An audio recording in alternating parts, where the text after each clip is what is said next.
So hey guys, welcome back to another video and I hope कि तुम लोग बहुत ही ज्यादा अच्छे और मजे में होगे। वीडियो में आगे बढ़ने से पहले कहना चाहूंगी, अगर इससे पहले का एपिसोड अभी तक चेकआउट नहीं किया है तो पहले जाओ और जाके उसे देख लो, वरना यहाँ तुम्हें कुछ समझ नहीं आने वाला। और अगर तुमने देख लिया है तो बिना किसी देर के आज के इस वीडियो को शुरू करते हैं। वीडियो में आगे बढ़ने से पहले मैं बताना चाहती हूँ कि मैं आज के इस वीडियो में तुम लोगों के लिए 2 एपिसोड को कवर करने वाली हूँ, जिसमें से कि आज का लेटेस्ट एपिसोड भी होगा। और गला मेरा थोड़ा खराब है तो थोड़ा तुम लोग मैनेज कर लेना।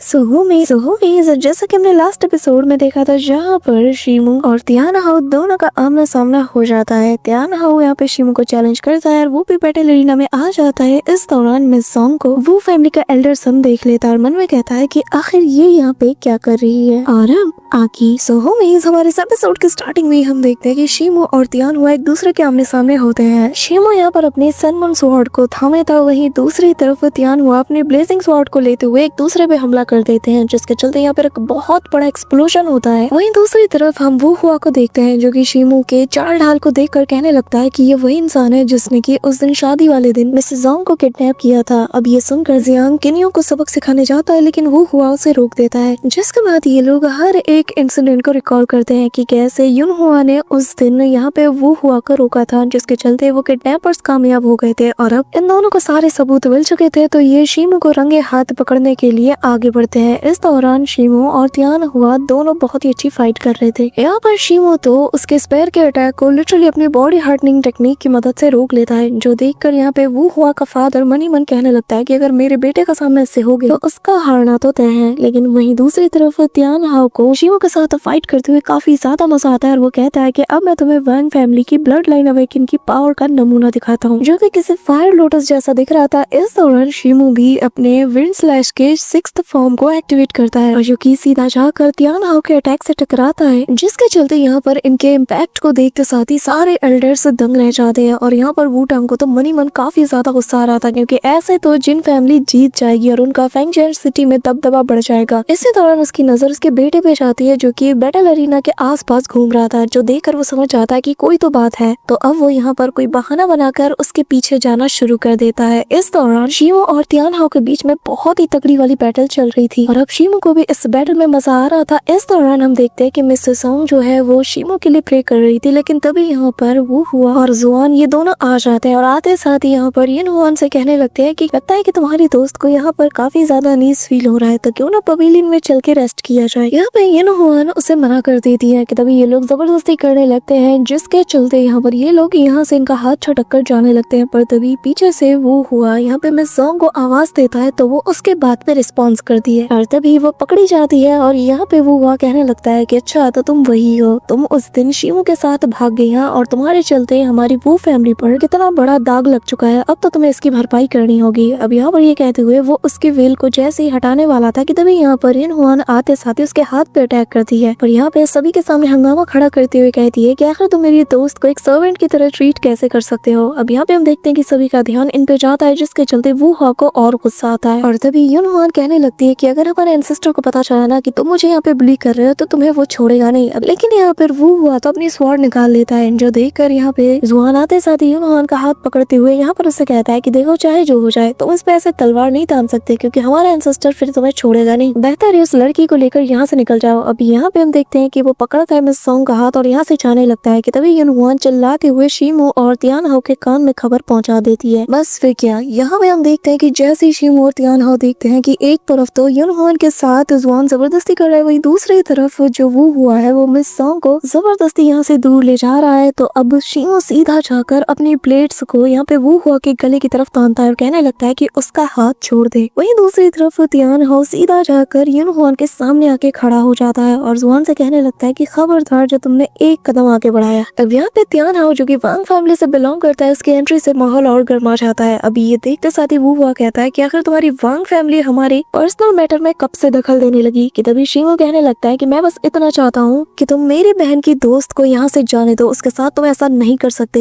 जिस पर यहाँ पे वो हुआ हंसता है और कहने लगता है कि मुझे पागल समझ रखा है, मैं सब कुछ जान चुका हूँ कि उस दिन शादी वाले दिन तुमने ही यहाँ मिस जोंग को अगवा किया था ताकि हमारी शादी ना हो पाए। जिस सुन के शीमू शॉक्ड हो जाता है और मन में कहने लगता है कि आखिर इसे पता कैसे चला। पर तभी वो कहने लगता है कि आखिर तुम क्या बकवास कर रहे हो, मैं तो इस बारे में कुछ भी नहीं जानता। वो हुआ कहने लगता है कि हाँ मैं जानता हूँ कि तुम इतनी आसानी आसानी से एक्सेप्ट नहीं करोगे, लेकिन मैं जानता हूँ कि ये लड़की और कोई नहीं मिस सॉन्ग है, जैसे कि प्रोटेक्ट करने के लिए तुम यहाँ तक इस हद तक आ चुके हो। और अगर मैं गलत हूँ तो क्यों ना ये लड़की अपने वेल को हटाकर सबके सामने गवाही दे दे और दिखा दे अपना चेहरा, जिसके चलते फिर मैं भी इसे यहाँ से जाने दूँ। अब यहाँ पर इनकी जो तू मैं चल रही थी वो यहाँ पर सभी एल्डर्स और ऑडियंस में जितने लोग थे सभी का ध्यान अपनी तरफ ग्रैब करती है। और यहाँ जिन फैमिली के एल्डर्स भी कहने लगते हैं कि लगता है कि अब हमें भी वहाँ जाके देखना होगा कि आखिर यहाँ पे चल क्या रहा है। इस दौरान हम देखते हैं कि वूटोंग इनके पास पहुँच चुका था और अब वो अपने बेटे को पीछे हटने का ऑर्डर देता है और अब वो इस मैटर को शांति से निपटाना चाहता था। तो वो यहाँ पर कहने लगता है कि आप सभी लोग मैटर को कंटिन्यू करो, क्योंकि ये हमारा वो फैमिली का पर्सनल मैटर है, तो हम मिसेस जोंग को अपनी फैमिली में वापस ले जा रहे हैं, वहीं जाकर हम शांति से बातचीत करके कोई हल निकाल लेंगे। लेकिन वूटोंग की प्लानिंग तो ये थी कि एक बार बस ये हमारे साथ हमारी फैमिली में वापस आ जाए, जिसके बाद हम इसका वो हाल करेंगे कि ये कभी भी यहाँ से जाने का नहीं सोचेगी। यहाँ पे यून हुआन जानती थी कि अगर मिस जोंग चली गई इनके साथ तो शायद वो कभी उसे देख भी ना पाए, तो अब वो कहने लगती है कि नहीं, मेरी दोस्त आपके साथ तो कभी नहीं जाएगी। ये कहते हुए वो जाने लगती है, लेकिन तभी कुछ वो फैमिली के सोल्जर्स इनका रास्ता रोकते हैं। अब यहाँ पर वूटोंग की भी सटक जाती है कि मैंने सोचा था कि मैं प्यार से मैटर को हैंडल कर लूंगा, लेकिन तुम्हें तो मेरी भलाई बिल्कुल भी रास से नहीं आई। अब तो तुम्हें इस बात की एक्सप्लेनेशन देनी होगी कि क्यों आखिर तुम लोगों के चलते हमारा ये कंपटीशन डिस्टर्ब हुआ। यहाँ पे हम देखते हैं कि सभी लोग यून हुआन और बाकी सब की तरफ देखते हुए एक्सप्लेनेशन मांगने लगते हैं कि हाँ, हमारा ये कंपटीशन तुम लोगों की वजह से डिस्टर्ब हुआ है, तो बताओ आखिर तुम लोग यहाँ पे क्या कर रहे थे। यहाँ पे हम देखते हैं कि इस दौरान जिन फैमिली के हेड और बाकी सभी आ जाते हैं और वो यहाँ पर जो वो फैमिली के वूटोंग है उससे कहने लगते हैं कि ये लड़की तुम्हारी फैमिली से बिलोंग करती है, तो तुम इसके साथ जो मर्जी चाहो कर सकते हो, मेरी जिन फैमिली इस मामले में कोई दखल नहीं देगी। अब यहाँ पे यून हुआन कुछ बोलने की कोशिश करती है, तो यहाँ पर अंकल जिन उसे डांट देते हैं और कहने लगते हैं कि तुम्हें चुप रहना चाहिए। तभी यहाँ पर यून हुआन सारी सच्चाई बताने वाली थी कि कैसे इन लोगों ने इसके साथ धोखा किया, कि तभी यहाँ पर मिस सॉन्ग उसका हाथ रोकते हुए कहने लगती है कि मैं ही अब सब कुछ ठीक करूंगी, और फिर वो अपनी वेल उतार देती है और सभी को पता चल चुका है कि ये सच में मिस सॉन्ग ही है। और अब वो अपने मन में कहती है कि मुझे सबको सारी सच्चाई बतानी ही होगी। यहाँ पे तभी वो हुआ मिस सॉन्ग से कहता है कि तुम्हें तो शर्म आनी चाहिए कि हमारी शादी वाली रात तुम बिना बताए चुपचाप यहाँ से निकल गए और मुंह उठा के आज मेरे सामने खड़ी हो, तुम्हें तो शर्म आनी चाहिए। यहाँ पे हम देखते हैं कि जब ये लोग बात सुनते हैं तो वो कहने लगते हैं कि आखिर ये लड़की खुद को समझती क्या है, और इस लड़की के सिर पर तो इतना बड़ा बर्थ मार्क है, फिर भी वो फैमिली का एल्डर सन इससे शादी करना चाहता है, लगता है इसमें ही कोई खराबी होगी। अब यहाँ पे ये बातें सुनकर तो वो बुआ को और गुस्सा आता है और वो मिस सॉन्ग से कहने लगता है कि आखिर तुम्हें किसका इंतजार है, चुपचाप यहाँ मेरे साथ चलो। लेकिन तभी शीमू बीच में आ जाता है। यहाँ पे हम देखते हैं कि वूटोंग आगे आते हुए कहने लगता है कि शीमू, तुम्हारी हिम्मत की मैं दाद देता हूँ। दशकों से वो फैमिली और जिन फैमिली के बीच का रिलेशनशिप बहुत अच्छा रहा है, लेकिन आज तुम इसे दाव पे लगा रहे हो, तो तुम्हें पहले ये साबित करना होगा कि तुम इस लायक हो कि तुम मुझसे आंख में आंख डाल के बात कर सको, वरना तुम्हारे साथ क्या हो सकता है इसका तुम्हें अंदाजा भी नहीं। बताओ आखिर तुम हो कौन, तुम्हारी क्या वैल्यू है। अब यहाँ पे हम देखते हैं कि यून हुआन कुछ बोलने जाए इससे पहले ही मिस सॉन्ग आगे आती है और कहने लगती है कि हाँ, ये बात सच है कि मेरी शादी वो हुआ से होने वाली थी उस दिन। ये सुनते साथ ही वो हुआ सभी लोगों से चिल्लाते हुए कहता है कि देखा आप सबने, इसने खुद अभी एडमिट किया कि हाँ, ये मेरे से शादी करने वाली थी, लेकिन फिर भी ये भाग गई। कि तभी वो बीच में कहती है कि लेकिन मेरे साथ धोखा किया गया। जो सुनकर सभी का ध्यान उस पे जाता है और वो बताती है कि मुझे बताया तो ये गया था कि मेरी शादी वो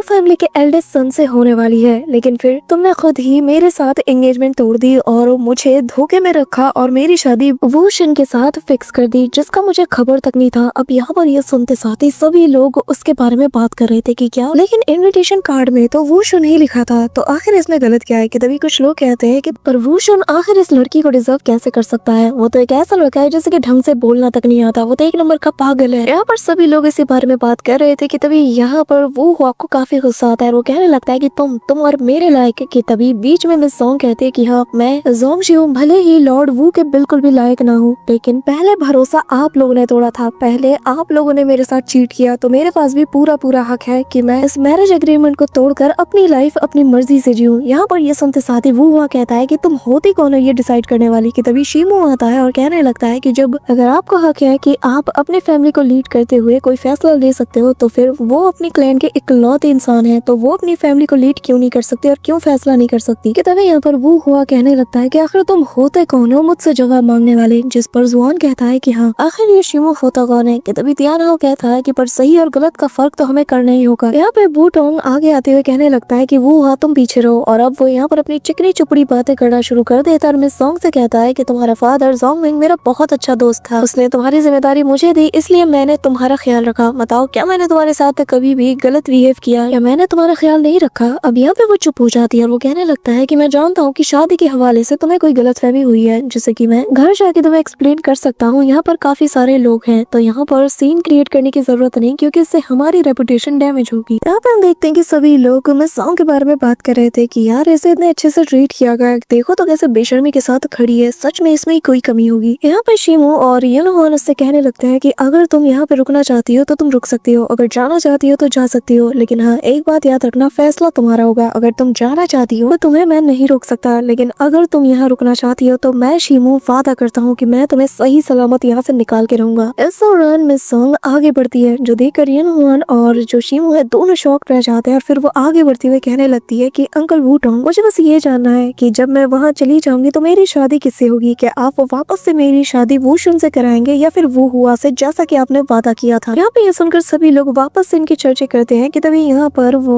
वूटोंग उससे कहता है कि शादी किससे होगी किससे नहीं, ये हमारा पर्सनल मैटर है, जैसे कि हम अंदर जाके घर के अंदर डिस्कस कर सकते हैं, ना कि ऐसे पब्लिकली। तो बेहतर यही होगा कि तुम चुपचाप मेरे साथ चलो, वहाँ जाकर हम डिसाइड कर लेंगे। कि तभी मिस सॉन्ग कहती है कि पर माफ कीजिएगा, मैंने इन दिनों बहुत कुछ देखा और मैं जान चुकी हूँ कि मेरा और वो हुआ हम दोनों का कोई मैच ही नहीं, ना ही हम दोनों के दिल में एक दूसरे के लिए कोई फीलिंग कोई अफेक्शन है, तो आखिर आप मुझे फोर्स क्यों कर रहे हैं? ये सुनते साथ ही वो हुआ को काफी गुस्सा आता है और वो उसे बुरा भला कहते हुए उसके ऊपर हाथ उठाने के लिए जाता है और कहता है कि अगर तुम्हारे पास तुम्हारे फादर का वो एंसेस्टर आर्ट मैनुअल और जोंग फैमिली का ब्लड लाइन ना होता ना, कि तभी वूटोंग अपने बेटे को एक जोरदार थप्पड़ लगाते हुए कहता है कि मैंने तुमसे कितनी बार कहा है अपना मुंह बंद रखो। ये देखकर सभी लोग दंग रह जाते हैं। मिस सॉन्ग हंसती है और कहने लगती है कि अच्छा तो आखिरकार सच्चाई सामने आ ही गई, आप लोगों को बस मेरी फैमिली का वो एंसेस्टर आर्ट ट्रेजर और मेरे फैमिली की ब्लड लाइन चाहिए थी, इसीलिए आप लोग मुझे अपने साथ रखना चाहते हो। यहाँ पे सभी लोग जानते हैं कि वो जो mechanism book of martial art है वो कितनी ज्यादा कमाल की है और सभी लोग उसके पीछे हाथ धो के पड़े हुए हैं, जो कि फिलहाल शिमू के पास है। अब यहाँ पर माहौल गर्मा जाता है, सभी लोग वो फैमिली के ऊपर थूकने लगते हैं। कि तभी यहाँ पर जिन फैमिली का एल्डर आके कहता है कि क्या ये बात सच है जो ये लड़की कह रही है, जिस पे वूटोंग कहने लगता है कि नहीं नहीं, वो आर्ट मैनुअल भले ही बहुत ज्यादा प्रीशियस हो, लेकिन मैं अपने बेटे की शादी इस चीज के लिए करूंगा? बिल्कुल नहीं। यूनहोन आगे आती हुई कहती है कि हाँ सही सलामत जो बेटा है उसकी थोड़ी करवाओगे, तुम्हारा मतलब है कि जो मेरा अब नॉर्मल बेटा है मैं उससे करवाऊंगा, है ना? यहाँ पे ये सुनकर सभी लोग अब वो फैमिली के ऊपर हंसने लगते हैं, उन्हें बहुत ही घृणा की नजरों से देखने लगते हैं। कि तभी वूटोंग को गुस्सा आता है, वो पकड़ता है मिस सॉन्ग का हाथ और उसे लेकर यहाँ से जाने लगता है। ये देखकर शिमू उसे रोकने चाहता है और एक फिस्ट अटैक करता है। कि तभी वूटोंग बीच में आकर उसके हाथ को मसलते हुए कहता है कि अब कोई भी वो फैमिली के इंटरनल अफेयर्स में दखल नहीं देगा। ये कहते हुए वो उसका हाथ मसलने लगता है। कि तभी यूनहोन उसे बचाने को चाहती है, लेकिन तभी वो एक थप्पड़ में इसे भी लिटा देता है और कहता है कि जिन फैमिली के यंग जनरेशन के बच्चों में बिल्कुल तमीज नहीं। इस दौरान यहाँ पर मिस सॉन्ग कहती कि मेरा हाथ छोड़ो, लेकिन तभी यहाँ पर यूनहोन की मदर आते साथ ही सीधा यहाँ पर वूटोंग को एक लगाती है और उसे काफी दूर फेंक देती है और कहती है अपने गंदे हाथ मेरे बच्चों से दूर रखो। एल्डर वो आप एक वॉरियर हैं और जूनियर्स पे ऐसे जानलेवा हमला करते हुए आपको शर्म नहीं आती? और एक माँ होने के नाते मैं बिल्कुल बर्दाश्त नहीं करूंगी कि कोई मेरे बच्चों को ऐसे बुली करे। और रही बात आज के मैटर की, तो मुझे पूरा यकीन है कि आगे चल के रूमर्स फैलेंगे और मेरा मुंह बोला बेटा शिमू भी इसमें घसीटा जाएगा। जिसके बाद वो यहाँ पर मिस सॉन्ग से पूछती है कि क्या तुम वो फैमिली में जाना चाहती हो, जिस पर वो मना कर देती है। तो वो यहाँ पे वूटोंग से कहती है कि अब तो आपने कान खोल के सुन लिया, आप अपने बेटे की शादी इससे नहीं कराना चाहते, ना ये आपकी फैमिली में शादी करना चाहती है, तो इस मैरिज एग्रीमेंट को अभी और इसी वक्त यहीं पे तोड़ दिया जाए ताकि दोनों पक्ष इससे सेटिस्फाइड रहे। जिस पे एल्डर वो ना चाहते हुए भी उससे अग्री कर जाते हैं और कहते हैं कि इस मामले को मेरे लिए सॉल्व करने के लिए आपका शुक्रिया। जिसके बाद सेवेंथ लेडी सभी के सामने अनाउंस कर देती है कि आज के बाद मिस सॉन्ग और वो फैमिली इनका कोई लेना देना नहीं, वो एक आजाद पंछी है, जहाँ मर्जी जाए जा सकती है, जिसके साथ चाहे शादी कर सकती है। यहाँ पे मिस सॉन्ग उसका शुक्रिया अदा कर दिए, लेकिन यूनहोन उन दोनों का हाथ पकड़ते हुए कहती है कि चलो चलो बातें बहुत हो गई, अब हम लोग यहाँ पे फाइट देखेंगे। यहाँ पे हम देखते हैं कि वो हुआ कहने लगता है कि शिमू आज तूने जो मेरे साथ किया है इस बेइज्जती का बदला मैं तुझसे सूद समेत लूंगा। अब यहाँ पे हम देखते हैं कि शिमू क्योंकि मिस सॉन्ग को बचाने के लिए स्टेज से उतर गया था, तो यहाँ पर एंड में स्टेज पे वांग त्यानहो बचा था, जिसके चलते एल्डर यहाँ पे उसे विनर अनाउंस करते हैं। लेकिन तभी वांग त्यानहो कहता है कि नहीं, अभी जो कुछ भी हुआ ये बहुत ही ज्यादा सडन था, किसी को भी इस बात का पता नहीं था, इसलिए मैं रीमैच चाहता हूँ। जिस पर सभी लोग मान जाते हैं और अब शिमू भी मैदान में उतर चुका था। इसी के साथ शिमू उसका शुक्रिया अदा करता है और अब इनके बीच में बैटल वापस से शुरू हो जाती है और दोनों ही यहाँ पर कमाल की फाइटिंग कर रहे थे, एक दूसरे को ये बराबर की टक्कर देते हैं। इस दौरान यहाँ पे हम देखते हैं कि इन दोनों की स्पीड पहले से ज्यादा इंटेंस हो चुकी थी, दोनों ही एक दूसरे के ऊपर दे दनादन वार कर रहे थे, जो देखकर ऑडियंस की लुक कहते हैं कि जरा देखो ये लोग तो पहले से भी ज्यादा हार्ड फाइट कर रहे हैं, लगता है कि इस बार कुछ ज्यादा ही मजा आने वाला है। अब यहाँ पे मास्टर जोंग कहने लगता है कि एक बात बताओ ली, आखिर तुमने ऐसा क्या कर दिया कि तुम्हारे हवाले इतना होनहार स्टूडेंट लग गया। जिस पे वो भी हंसते हुए कहता है कि पिछले जन्मों में मैंने कोई अच्छे काम किए होंगे, शायद उसका फल मुझे आज मिल रहा है। यहाँ पर ये कहते हुए वो काफी ज्यादा प्राउड फील कर रहा था और अपने स्टूडेंट शीमू की तरफ देख रहा था, जहाँ पर शीमू और तियान हुआ के बीच में जबरदस्त बैटल चल रही थी, इतनी ज्यादा इंटेंस कि बैटल अरीना तक शेक कर जाता है। जिसके बाद ये दोनों पीछे खिसके चले जाते हैं। इस दौरान यहाँ पर तियान हाओ अपने स्वॉर्ड टेक्निक का यूज करता है, जहाँ पे वो मल्टीपल आयरन स्वॉर्ड को यहाँ पे प्रिपेयर करता है और यहाँ पर मल्टीपल स्पेयर को सीधा उसकी तरफ थ्रो करता है, जो कि किसी आग के गोले की तरफ बढ़ रहे थे। जो देखते साथ ही शीमू भी अपने क्लोन टेक्निक का यूज करते हुए यहाँ पे एक बहुत बड़े बैरियर को बना देता है, जो कि उसके बहुत से स्पेयर्स को होल्ड भी कर लेता है, लेकिन एक स्पेयर आते साथ इसके बैरियर को तोड़ देता है, जिससे एक बहुत बड़ा एक्सप्लोजन होता है और सारी ऑडियंस जोश में आ जाती है। इस दौरान जो एल्डर्स यहाँ पे फाइट देख रहे थे वो भी काफी ज्यादा एंगेज्ड होने लगते हैं और जुआन का फादर तो कहने लगता है कि काश मेरे बेटे में शीमू की जितनी आधी एबिलिटी भी होती। ये बात तो जुआन को काफी ज्यादा गुस्सा दिलाती है और वो मनी मन कहने लगता है कि इसे तो मैं नहीं छोड़ूंगा। इसी दौरान हम शीमू को देखते हैं, जहाँ पर वो अपने मून ब्लेड का यूज करके सीधा यहाँ पर त्यान हुआ की तरफ अटैक करता है और त्यान हुआ को भी इस फाइट में मजा आ रहा था। वो कहता है कि शीमू तुम बहुत अच्छा कर रहे हो, लेकिन क्या तुम्हें लगता है कि तुम आगे भी इसे कंटिन्यू कर सकते हो? जिसमें वो कहता है कि मैं तो ऐसे 300 राउंड्स तक और चल सकता हूँ। अब यहाँ पर ये सुनते साथ ही त्यान हाओ कहने लगता है कि फिर तो मेरे इस अगले अटैक के आगे तुम हार मान जाओगे। ये कहते साथ ही वो यहाँ पर की सेंस का यूज करता है अपने ब्लेजिंग फायर स्पेयर के साथ, जो देखकर यहाँ पे एल्डर्स भी शॉक्ड थे और वो कहने लगते हैं कि अब मैं समझा कि क्यों वो इस मैच को रीमैच कराना चाहता था, क्योंकि वो पहले इस टेक्निक को यूज नहीं कर पा रहा था, लेकिन बैटल के हीट के चलते वो फाइनली समझ चुका है कि उसकी ट्रू पावर को अनलीश कैसे किया जाए। इसी के साथ हम देखते हैं कि अभी यहाँ पर शीमू भी समझ चुका था कि ये ताकत पहले से 10 गुना ज्यादा बढ़ चुकी है, कि तभी यहाँ पर त्यान हाओ हवा में जंप करता है और यहाँ पर अल्टीमेट टेक्निक का यूज करता है, जिसे देखकर पूरा बैटल अरीना भी गर्मा चुका था और वो लोग कह रहे थे कि ये तो वांग ब्लड लाइन की बहुत ही ज्यादा सीक्रेट टेक्निक है, जिसे कि अल्टीमेट ब्लेज स्पेयर कहा जाता है। इस दौरान हम त्यान हाओ को देखते हैं, जहाँ पर वो बहुत ही कूल वे में स्पिन करते हुए सीधा शीमू की तरफ अपने स्पेयर को लेकर बढ़ रहा था और यहाँ पे शीमू यहाँ पे कहने लगता है कि वाकई में इसकी ब्लड लाइन की ताकत बहुत ही ज्यादा कमाल की है, लेकिन मैं फिर भी हार नहीं मान सकता। ये कहते हुए वो अपनी आंखें बंद करता है और यहाँ पे एल्डर ली के साथ किए गए ट्रेनिंग को याद करता है, जहाँ पे वो अपने हाथों में 2 बड़े बड़े हैमर लेते हुए कहने लगते हैं कि ये जो आयरन टेम्परिंग मेथड है, इसको अगर तुमने मास्टर कर लिया ना तो फिर तुम्हारी पावर बहुत ज्यादा बढ़ जाएगी, लेकिन इसे अवेकन कर पाना बैटल के दौरान बहुत ही ज्यादा टफ होने वाला है और अब जो तुम्हारे साथ होने वाला है ना, इसे शायद ही तुम बर्दाश्त कर पाओ। ये कहते हुए वो उन हैमर्स को दे तनातन इसकी पीठ में बजाना शुरू कर देता है, जिससे उसे काफी ज्यादा पेन होता है और ऐसे ही करते करते फाइनली यहाँ पे शीमू की बॉडी से इतना पावरफुल इम्पैक्ट रिलीज होता है कि यहाँ पर दोनों हैमर्स काफी दूर जा गिरते हैं। इसी के साथ प्रेजेंट टाइम में हम शीमू को देखते हैं, जो कि अपनी आईज ओपन करता है। यहाँ पर उसकी बॉडी से ट्रेमेंडस पावर रिलीज हो रही थी। सभी लोग समझ चुके थे कि शायद शीमू हार जाएगा। इस दौरान स्पेयर काफी करीब आ चुका था, लेकिन त्यान हाओ की आंखें फटी की फटी रह जाती हैं, क्योंकि वो इस पावर को फील कर चुका था और अगले ही पल शीमू अपने कदम जमाता है। अपने स्वॉर्ड से स्लैश अटैक करते हुए वो विंड स्टाइल के 7th फॉर्म को एक्टिवेट करते हुए वाइंड फ्लावर मून स्लैश नाम का एक कमाल का अटैक करता है, जो कि उसका लेटेस्ट मास्टर किया हुआ अटैक है और दोनों के अटैक जैसे आपस में कोलाइड करते हैं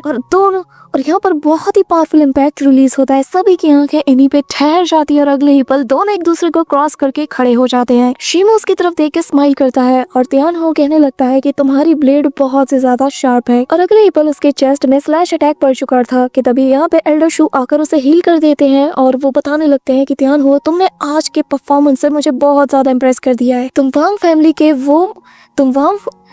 फैमिली के वो मेंबर हो जो कि पैदा ही हुआ था ऑनर के साथ, जो डिग्निटी के साथ फाइट करता है और ग्लोरी के साथ आज हारा है। शीमू आकर उससे पूछने लगता है कि ब्रदर वांग, क्या तुम ठीक हो? जिस पर वो हमें जवाब देता है और अब एल्डर शू यहाँ पे डिसाइड करते हैं कि आज के इस 4 हॉल ग्रेड कंपटीशन का विनर है शीमू। यहाँ पर सभी लोगों में खुशी की लहर दौड़ चुकी थी और यहाँ पे युनहुआन अपनी मदर को पकड़ती हुई कहती है कि देखो देखो मेरा भाई जीत गया। मुझे यकीन नहीं होता कि शीमू अब फेंगशू सिटी का फर्स्ट मार्शल डिसाइपल बन चुका है। अब यहाँ पे एल्डर ली कहने लगते हैं कि एक मार्शल डिसाइपल बहुत छोटा टाइटल है इसके लिए, क्योंकि इसके पास 7 ब्रीथ स्लैश अटैक है। शीमू यार तुम कितने कमाल के हो। अब यहाँ पे शीमू की जीत के साथ ही लो फेंग मार्शल हॉल सबसे आगे आ चुका है। इसी के साथ अब यहाँ पे हम देखते हैं कि मास्टर लैंग जो है वो यहाँ पे शीमू को डिक्लेयर करने वाले थे और सभी से एक आखिरी बार पूछते हैं कि क्या कोई यहाँ पे चैंपियन को चैलेंज करने का दम रखता है। इस दौरान वो हुआ तो जल भुन के कोयला हो रहा था, लेकिन तभी इसकी नजर जाती है जिनतियान पे, जिसे कि हम जुआन के नाम से भी जानते हैं। वो यहाँ पर उसे देख के स्माइल करता है और अगले ही पल हम देखते हैं हैं कि जिन ध्यान जो है मैदान में आकर कहता है कि मैं चैलेंज करता हूँ, जो देखकर सभी लोग शॉक्ड हो जाते हैं। यहाँ पर उसका फादर आके उसे रोकता है और कहता है कि आखिर तुम करना क्या चाहते हो, लेकिन वो गुस्से से हाथ बबूला हो जाता है और कहता है कि मैं शीमू को यहाँ पे चैलेंज करना चाहता हूँ। So that's all for today guys. I hope कि तुम सबको आज की वीडियो काफी ज्यादा पसंद आई होगी। अगर हाँ तो वीडियो को लाइक करना, चैनल पे नए हो तो सब्सक्राइब करना। तो मिलते हैं नेक्स्ट वीडियो में, तब तक के लिए बाय।